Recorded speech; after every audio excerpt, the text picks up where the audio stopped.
मैं आज omega second mobility से आप लोगों को हेलो करता हूं और आपको ये कह रहा हूं कि आज हमने 4 व्हीकल्स लॉन्च किए हैं। एक है OSM राइड जो कि ई रिक्शा है। ये प्रोडक्ट हमारे ख्याल से प्राइसिंग होगी अबाउट 1 लाख रुपया, लेकिन लाख रुपए में बैटरी की सब्सिडी मिलेगी। तो आज टॉप रेंज ये जो एग्जिस्टिंग ई रिक्शाज हैं उसमें टॉप रेंज में है। इसकी सेफ्टी, इसकी रेंज, इसकी हेल्थ, इसकी ओवरऑल परफॉर्मेंस, सारी ई रिक्शा इस कंट्री से बेटर होगी। एक हमने निकाला है रेज प्लस जो कि कार्गो सेक्शन में है, वो उसकी वैल्यू आज 360 है। वो रेज प्लस सबसे ही बड़ा, इसमें 500 से 600 किलो का वेट और इसकी रेंज 80 किलोमीटर से 100 किलोमीटर की है। एक हमने इशू किया है, एक हमने जो नया प्रोडक्ट रिलीज किया है, ये पैसेंजर व्हीकल का नाम है स्ट्रीम। और ये जो स्ट्रीम है ये रेंज होगी अबाउट 270 टू 280, 2,70,000 से 2,80,000 की। इसमें भी रेंज 80 टू 100 किलोमीटर्स की है और इसमें हम और एडिशनल स्पीड बढ़ाने के चक्कर में है कि इसकी रेंज कम से कम 50 किलोमीटर और बढ़े, जो कि आज इस एग्जिस्टिंग मार्केट में कोई भी प्रोडक्ट नहीं है। और एक हमने किया है OSM सनराइज। जो सनराइज है वो रेंज का छोटा पार्ट है, इसकी वैल्यू अबाउट 270 की होगी और इसमें और भी प्राइस रिडक्शन करने की कोशिश कर रहे हैं। इसकी जो डिलीवरी होगी ये आज मार्च 2021 में होगी। हमारी प्रोडक्शन लाइंस तब तक सब रेडी हो जाएंगी इसको मैस प्रोड्यूस करने के लिए। हमारी रेज की और रेज प्लस की प्रोडक्शन ऑलरेडी आज मार्केट में है और हमारी dealerships all across the country खुल रही हैं। ये प्रोडक्ट जो हमारा राइड का प्रोडक्ट है वो आपको मार्च 2021 में डिलीवरी होगी।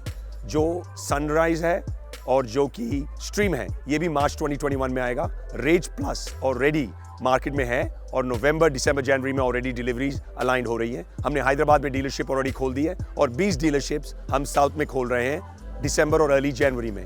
पुणे में भी दिसंबर में डीलरशिप खोल रहे हैं। नॉर्थ में भी काफ़ी डीलरशिप्स खुलेंगी। जो रेज प्लस है वो हमने B2B के लिए बनाया है। हमारे को बहुत ही अच्छा रिस्पॉन्स मिला है सारे B2B, बट हमारे को नॉन B2B में भी हमें बहुत सारी कंपनीज जो नॉन B2B में है वो भी हमें अप्रोच कर रही हैं रेज के लिए। और जो ई रिक्शा है वो तो B2C में जाएगा और जो पैसेंजर व्हीकल है वो भी B2C में जाएगा और जो सनराइज है वो B2B और B2C में बोथ जाएगा। तो हमारा ये है कि कॉम्बिनेशन होगा B2B और B2C। और मार्च 2021 में और जनवरी में मैं लॉन्च कर रहा हूँ 2 व्हीलर्स कार्गो और पैसेंजर, और वो भी मार्च 2021 में आएंगे। और उसके बाद दिसंबर 2021 में 4 व्हीलर आ रहा है और 22 में हम ई बस इशू करने वाले हैं। और हमारी ये भी कोशिश है कि एंड ऑफ 2021 में ट्रैक्टर भी निकालें इलेक्ट्रिक। हमने 2 अप्रोच लिए हैं। एक जैसे अभी हमने CK मोटर्स के साथ साउथ में डील करी है, वो हमारे लिए तमिलनाडु, कर्नाटका, केरला और पौंडीचेरी में नॉट ओनली हमारे व्हीकल बेचेंगे, पूरी फुल सर्विस वो देंगे। तो एक वो मॉडल है। हमने एक मॉडल ये रखा है नॉर्थ में। हो सकता है कि हम खुद अपनी सारी, हम ये सोच रहे हैं और हमने जो प्लानिंग रखी है कि हमारी खुद सर्विस, रीजनल सर्विस सेंटर्स होंगे जो कि डिफरेंट रीजन्स में कवर करेंगी। तो कोई भी बंदा, कोई भी ग्रामीण एरिया में 50 टू 70 किलोमीटर से ऊपर सर्विस सेंटर होंगे कि हम अपने एंड यूजर्स को, स्पेशली B2C कस्टमर्स को सर्विस दे सकें। तो हम पैन इंडिया बनाएंगे।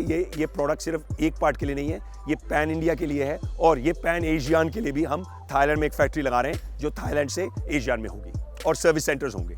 जो रेंज है उसका अबाउट 92% लोकलाइजेशन है और जो ये नए 3 जो राइड, स्ट्रीम और सनराइज, इसका हम 99% लोकलाइजेशन करने की पूरी कोशिश में है। और हम आत्मनिर्भर इंडिया में बहुत ज़्यादा बिलीव करते हैं, बट हमने ऑलरेडी 3 साल पहले से ये जर्नी को चला था, तो हमने ऑलरेडी ये प्लान बनाया था कि हम मेक इन इंडिया में बनाएंगे। तो हमारा already plan make in India का था। So everything we are doing is make in India.